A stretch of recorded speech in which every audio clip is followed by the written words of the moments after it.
Sri Krishna, Sri Krishna, Sri Krishna. Before I take up this, some basic preparation. When we ask a question to anybody, what we get is a reply. And reply is not an answer. Like in your examination, you write on an answer book, not on the reply book.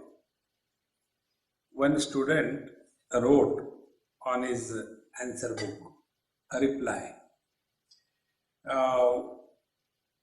What is the capital of India? And a student wrote, "Come on, sir, even this much you don't know." Is the reply.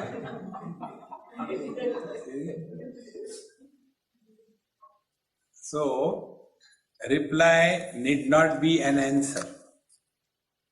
Answer you have to discover. The reply will only lead us in that direction.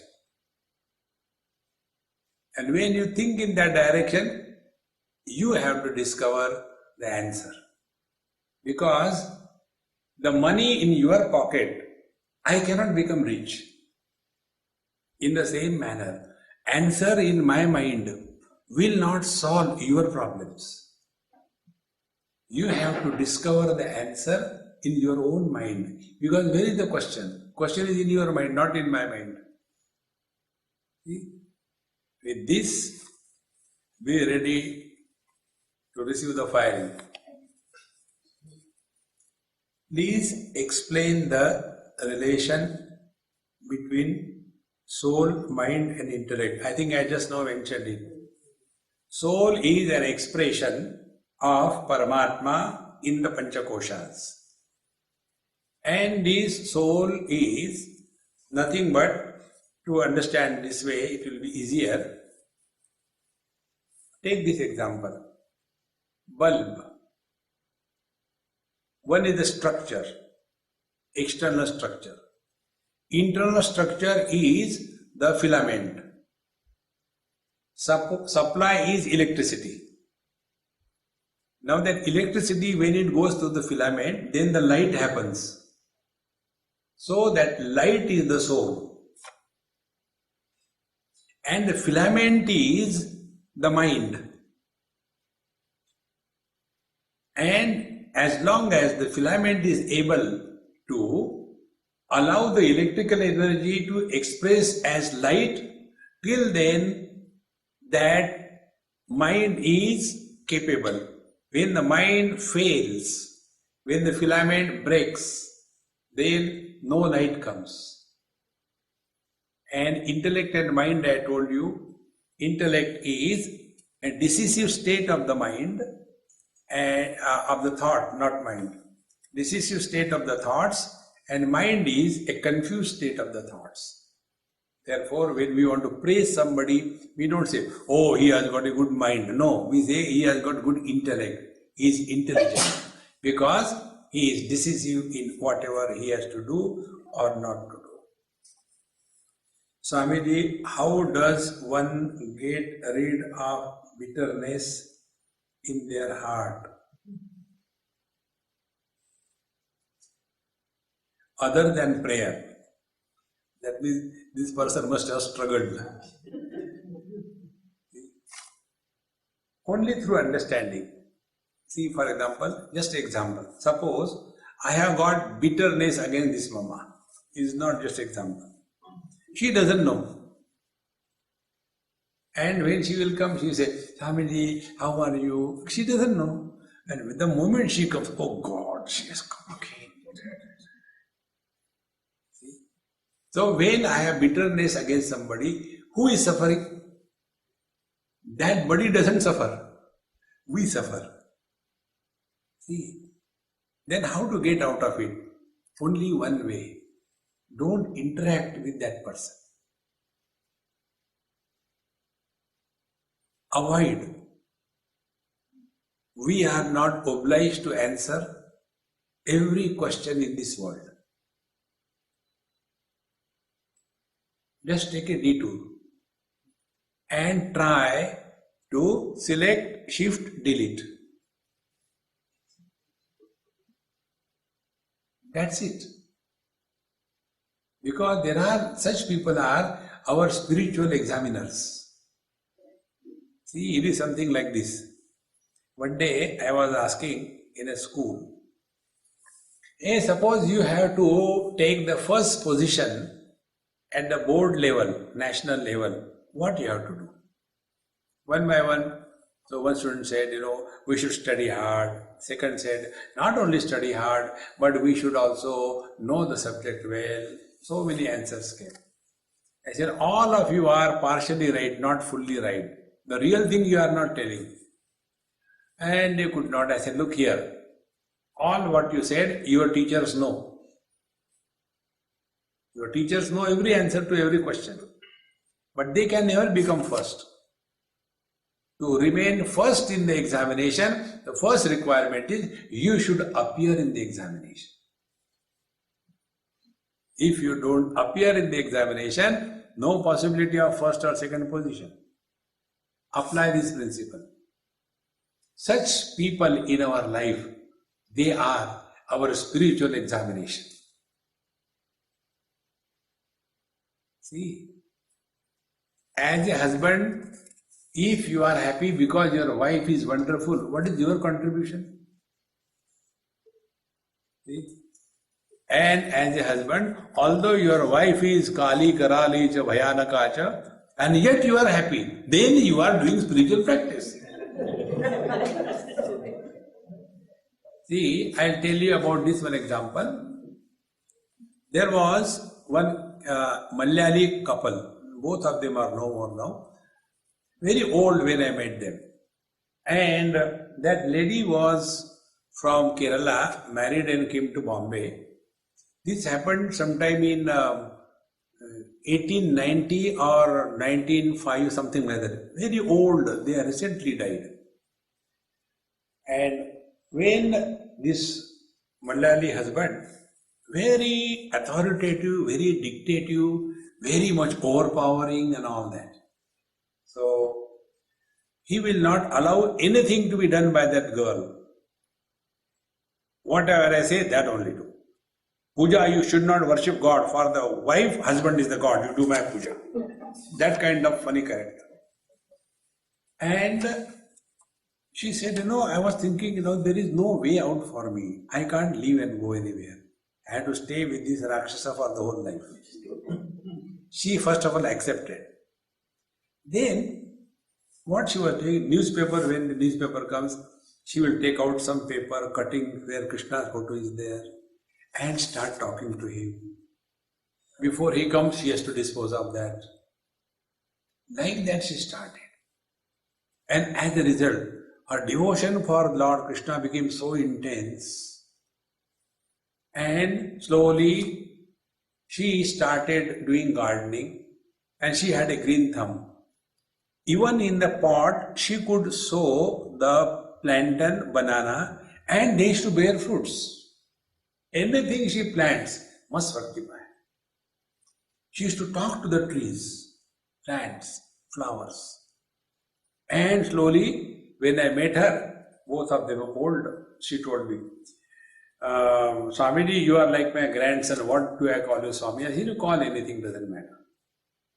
Then she said, as I talk to you, I talk to Krishna. Do you talk to him? I said, no. He talks to me like I talk to you. I said, you must be blessed with a great guru. Yes. Then she pointed her husband. This Rakshasa is my guru. These words. He was so terrible, he didn't allow me to go anywhere. That result, my mind became single-pointed. And nothing to read, nothing, nowhere to go. So I had to survive. Then I started talking to him on paper, plants, trees. Now for me, everywhere only he is, none else. And I call him as my guru. Had he not been this way, terrible monster, I would never have been able to talk to God. And she was so rich, filthy rich you can call. But when she died, in her closet, not even 5 rupees, only one sari, and that's it. And so cheerful and happy. See, friends, make use of the difficulties and step over them. This is what I told you in the first chapter. Bhagavan says, blessing in disguise. So if we have bitterness for someone, this is our spiritual practice. Rise above that. And when we take this as a challenge, then alone we are leading a spiritual life. Our spiritual life is like, a 5-star spiritual life. AC, UC, DC, IC, and ultimately a big account in the ICICI bank. See, friends. Then Papa and Mummy, no, Punya, okay. Papa and Punya, do they exist? If so, are they true? They do exist. And are they true? Definitely, therefore they are true. Papa Punya is any dent which is formed on your mind is a Papa and a Punya. We have to go beyond them. Everything in this world exists as twins. Like when we call tall, short is created. We call rich, poor is created. We call Punya, Pap is created. We call Pap, Punya is created. And Punya, Pap, they are not some kind of objects.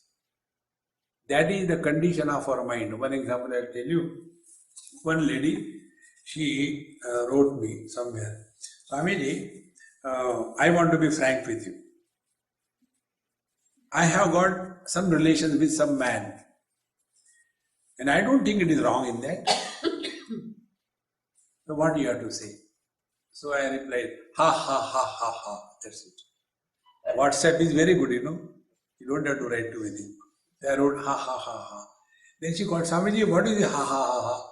I said, you made a beautiful joke, therefore I laughed. I said, when you say you are having illicit relations and you don't feel bad about it, why did you ask a question? See, this is palm. When we have even one little guilt or one little arrogance because of our own life, that is sin. And it's true. In the old age, these two things torture a person. All the things that we have done when we were youngsters and all that in that heat of the boiling blood, now in the old age, all faculties have failed, but the mind grows younger as the age grows. And then you're all by yourself. And then one is sitting quietly. And all those acts of ours, which we are suppressing throughout life, now they start bringing out their wood. And then one starts getting frustrated. Oh God, what should I do? If I give donation, will it clear? See, friends. Therefore, we have to lead our life in such a manner that we don't leave any dent or a dot on our mind. Lead a pure life. But suppose we are already done, now what can we do? About the past, only one thing can be done. Forget.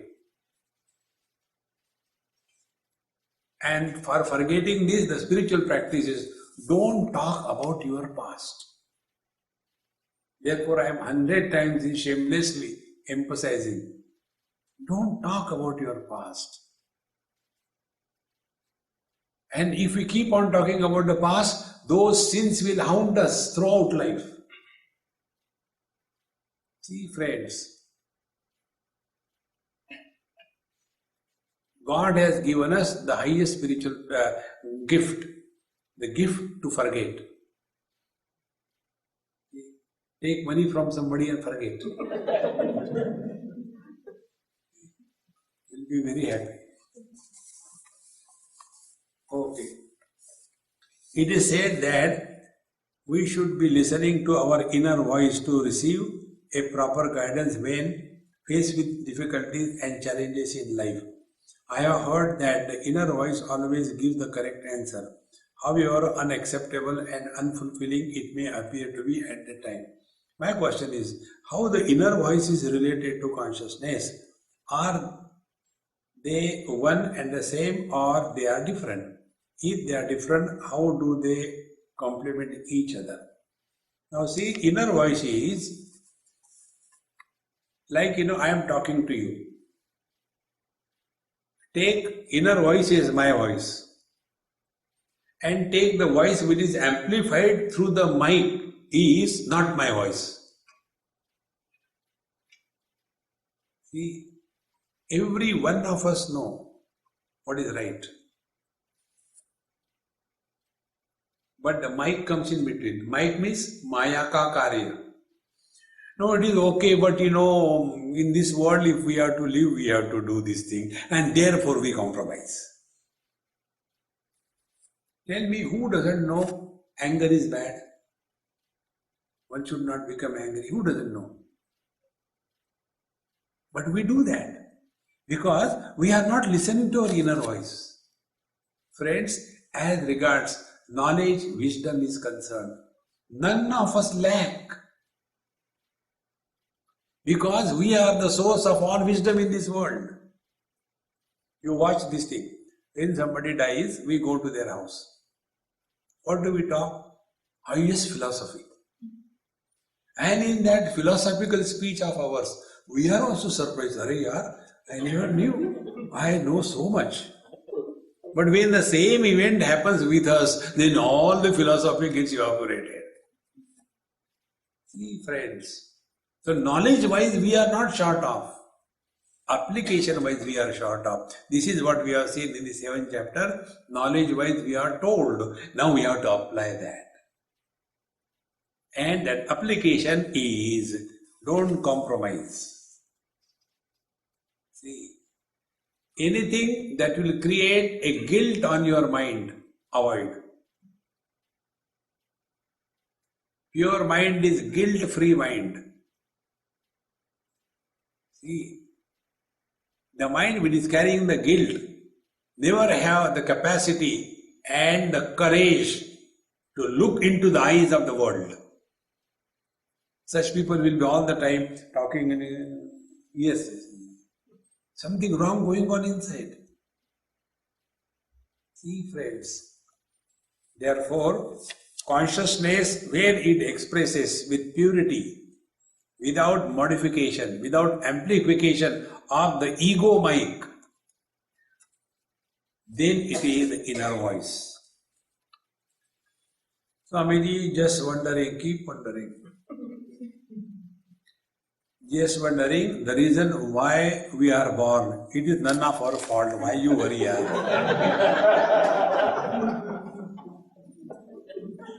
First of all, find out, are you born at all?